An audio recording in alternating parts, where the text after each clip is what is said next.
I'm Ken Meixel. Hi, and I'm Barbara Beck. Thank you for joining us today. You know, there are many pressures that society places on young girls and women to conform to the world's standards.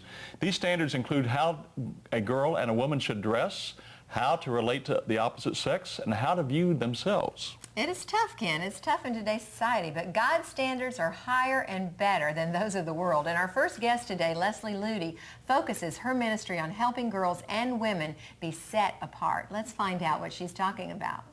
Welcome to The Good Life. We're coming to you from the Orange County Convention Center. We're at the Christian Retail Association's annual convention. And by the way, next year it's going to be in Denver, Colorado. I know. We cannot miss it. We may have to go out there next year. It's too good, isn't it? I tell you, we get a chance to meet all these authors from all over the world.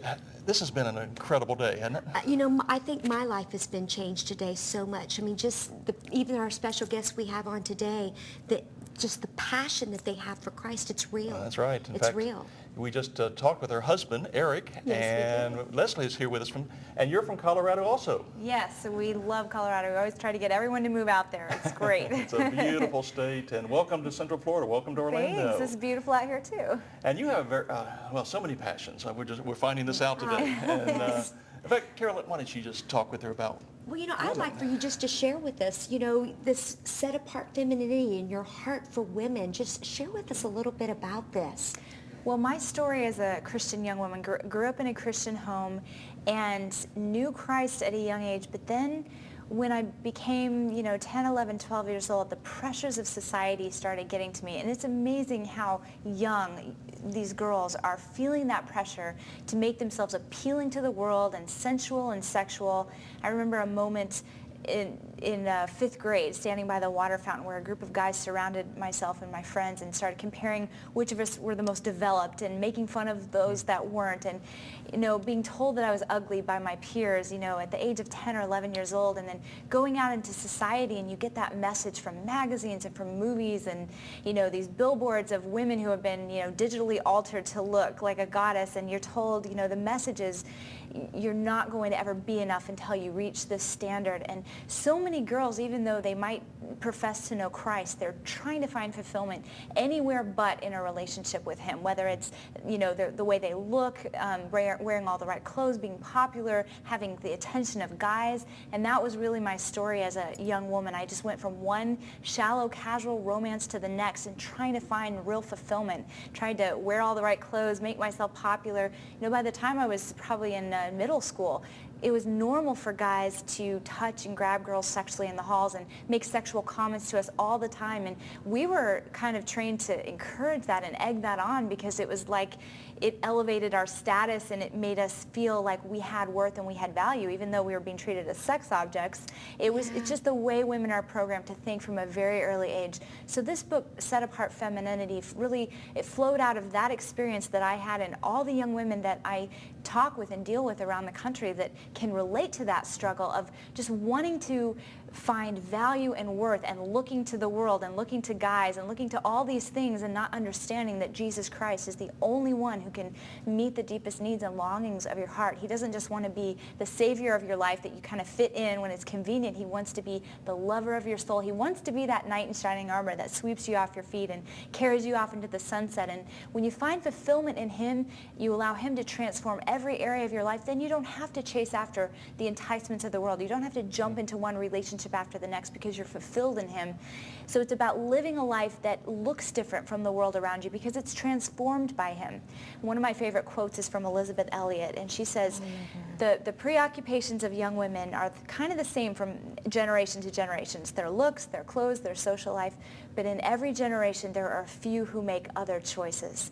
And this is a book about becoming among the few who make a different choice. Every area of your life as a young woman being transformed by an intimate relationship with Jesus Christ. So what is set-apart femininity? What does set us apart? Well, so many girls, it's in American Christianity, which is sad to say, but the focus is so much on me, me, me, me, me. Right. What do I need? What do I want? What are my dreams? What are my desires? What am I feeling? And understanding that the true gospel is a poured out life, a sacrificial life of saying, I'm offering my body as a living sacrifice for Christ to come and work through me and use me to change this world around me. And yes, our heart is valuable to Christ. He values us. He loves us. He wants to heal us and transform us. But that's only the beginning.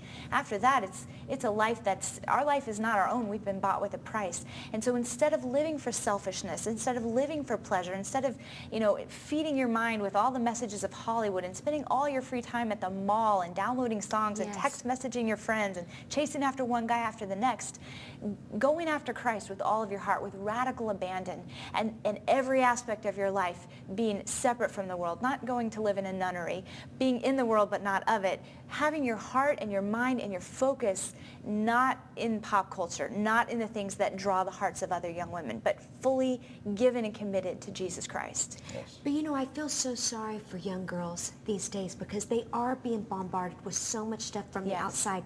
And as a Christian, you want to fit in. You don't want everybody to make fun of you. That's not easy stuff to deal with. I mean, you understand that. Exactly. But tell me, why do you feel that kids are so insecure and they're giving into it?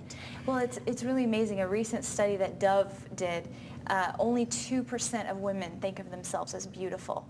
Only 2%. And yet we spend, as women, most of our time and energy from an early age is going into, making ourselves look better and buying the right clothes and acting the right way and imitating, these Hollywood actresses or singers to try to be appealing, and yet we still feel like we're not there yet. Eric and I were talking to a designer for Calvin Klein one time, and he said, the images that we post up on these billboards and these magazines, they're not even real. No, they're not. We take this attractive woman, but then we airbrush her skin and we chisel her cheekbones and we do everything to make her the standard of unattainable beauty. And then young men are trained to think about women in that way from an early age. Guys are sort of told it's not normal unless you think about sex every 3.5 seconds. So guys train themselves, they want to be normal. They train themselves to think about sex and to view women that way. The world is constantly giving you this message like you're not good enough, you're not beautiful enough. And then we go to church and we hear, no, you're beautiful just the way you are. But we walk out into society and we see guys drooling over porn stars and we see the covers of magazines, and that beautiful the way you are message doesn't quite meet it for us. It's confusing people. That's probably one of the number one questions that I get from girls all the time is, I hear you guys talking that it's not about beauty and it's not about beauty, but how come every time I'm with the guys, it's all